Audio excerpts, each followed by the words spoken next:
Assalamualaikum warahmatullahi wabarakatuh.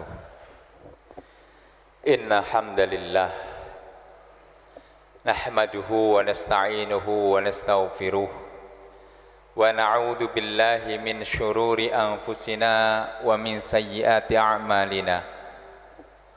May yahdihillahu fala mudhillalah wa may yudlil fala hadiyalah. Asyhadu an la ilaha illallah wahdahu la syarikalah wa asyhadu anna Muhammadan abduhu wa rasuluh.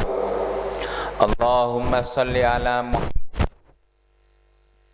Muhammad kama sallaita ala Ibrahim wa ala ali Ibrahim wa barik ala Muhammad wa ala ali Muhammad kama barakta ala Ibrahim wa ala ali Ibrahim fil alamin innaka Hamidum Majid.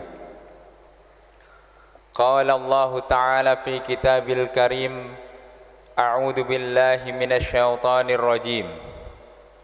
Ya ayyuhalladzina amanu taqullaha haqqa tuqatih wa la tamutunna illa wa antum muslimun. Wa qala Allah ya ayyuhalladzina amanu taqullaha wa qulu qawlan sadida yuslih lakum a'malakum wa yaghfir lakum dhunubakum wa may yuti'illaha wa rasulahu faqad faza fawzan 'azima. Sidang Jumat yang dirahmati Allah Subhanahu wa taala, pada kesempatan yang sangat mulia ini marilah kita tingkatkan keimanan dan ketakwaan kita kepada Allah Subhanahu wa taala dengan sebaik-baik keimanan dan dengan sebenar-benarnya ketakwaan. Karena hanya dengan itulah kita mampu melewati berbagai macam ujian, cobaan yang ada di dunia ini, lagi-lagi lebih-lebih di akhirat nanti. Karena hakikatnya dunia ini adalah darul bala, dunia ini adalah kampung ujian. Segala sesuatu yang datang kepada kita ataupun yang hilang dari kita, hakikatnya itu semua adalah ujian. Sidang Jumat yang dirahmati Allah Subhanahu wa taala, diceritakan dalam Al-Qur'an yang ditafsirkan oleh Ibnu Katsir dalam kitabnya Al-Qur'anul Azim dalam surat Al-Qalam, bahwasanya ada seorang ayah yang sangat soleh, taat kepada Allah dan baik hubungannya dengan sesama, memiliki kebun yang luas dan lebat buah-buahannya. Setiap tahun dia memanennya.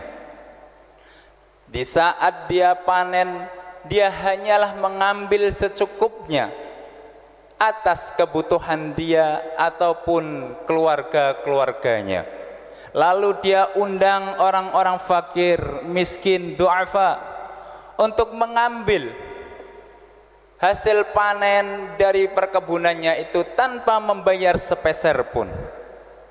Dia lakukan itu terus menerus, setiap tahunnya dia lakukan itu hingga beliau wafat.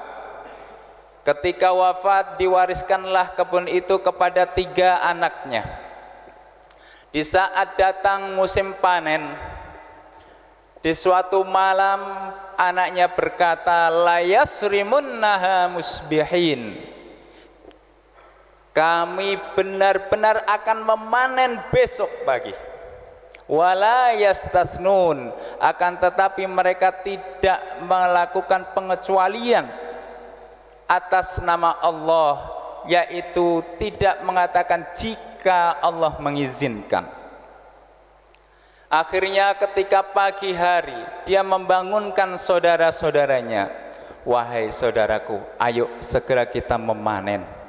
Dan diam-diam, jangan sampai orang-orang miskin itu tahu kalau kita sedang memanen. Dalam hatinya dia berkata, sungguh bodoh ayah kita dulu.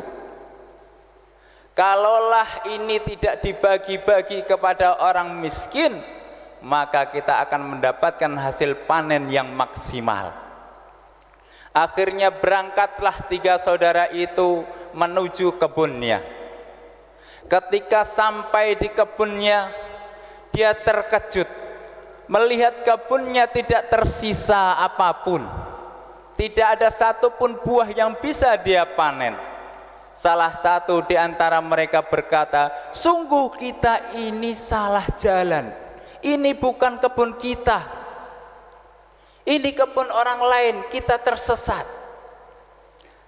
Saudara yang satunya berkata, tidak wahai saudaraku, sungguh Allah telah mengharamkan apa yang seharusnya kita panen, dan Allah tidak menyisakan sedikit pun bagi kita.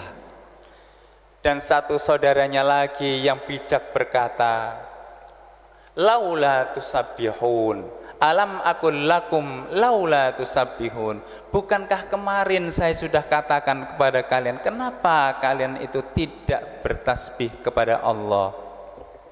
Akhirnya mereka mengakui bahwasanya apa yang dia lakukan adalah kezaliman ataupun sikap yang berlebihan mencintai hartanya atau mencintai kebunnya. Dari cerita di atas dapat kita ambil setidaknya ada 4 hikmah. Yang pertama adalah bahwasanya hidup kita ini sangat tergantung atas kehendak Allah Subhanahu wa taala. Maka hakikatnya kita harus menggantungkan segala bentuk kehidupan kita ini, nasib kita ini kepada Allah Subhanahu wa taala. Baik apa yang sudah lewat ataupun apa yang terjadi sekarang ataupun apa yang akan terjadi nanti. Kita harus selalu dalam hati kita mengatakan bahwasanya yang sudah terjadi adalah atas izin Allah Subhanahu wa taala. Begitu juga yang terjadi dengan sekarang atas nikmat Allah, atas rahmat Allah, atas kehendak Allah. Begitu juga yang akan datang, dalam hati kita harus selalu ada istisna. Harus ada pengecualian jika Allah menghendaki.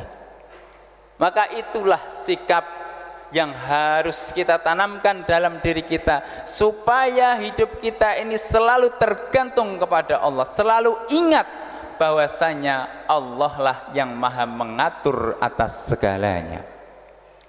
Hikmah yang kedua yang bisa kita ambil adalah bahwasanya segala musibah ataupun apapun yang menimpa kita hakikatnya adalah dari Allah Subhanahu wa taala, atas izin Allah. Akan tetapi kita bersyukur sebagai orang mukmin karena apapun yang menimpa kita, baik itu membahagiakan bagi kita ataupun membuat kita sedih, hakikatnya itulah yang baik bagi kita. Sebagaimana sabda Rasulullah sallallahu alaihi wasallam, ajaban li amril mu'min, inna amrahu kulluhu khairun wa laysa dzaka li ahadin illa li mu'minin wa in asabathu sarra syakara fakana khairun lahu wa in asabathu dharra sabara fakana khairun lahu. Sungguh sangat menakjubkan perkara orang mukmin, karena seluruh perkaranya bagi orang mukmin adalah baik dan tidak dimiliki oleh siapapun kecuali oleh orang mukmin. Ketika dia mendapatkan sesuatu yang membahagiakan, maka dia bersyukur, maka itu yang baik bagi dia. Apabila dia mendapatkan sesuatu yang menyedihkan, maka dia bersabar, maka itu yang baik bagi dia. Sebagaimana para ulama yang berpendapat bahwasanya apapun yang menimpa kita dari segala macam ujian adalah 3 kemungkinan. Yang pertama adalah karena Allah ingin mengampuni kita, ingin menghapus dosa-dosa kita, sehingga kita bersih, suci dari segala dosa dan kesalahan.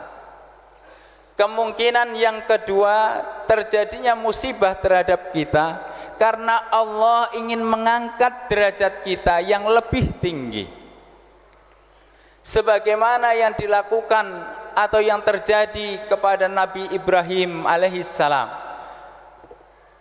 Ujian demi ujian Nabi Ibrahim selesaikan dengan sempurna, sehingga dia memiliki kedudukan yang tinggi, mendapatkan gelar Khalilullah.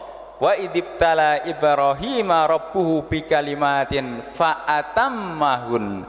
Ketika Allah menguji Nabi Ibrahim dengan berbagai macam ujian, Nabi Ibrahim menyelesaikan dengan sempurna. Apa arti sempurna di situ?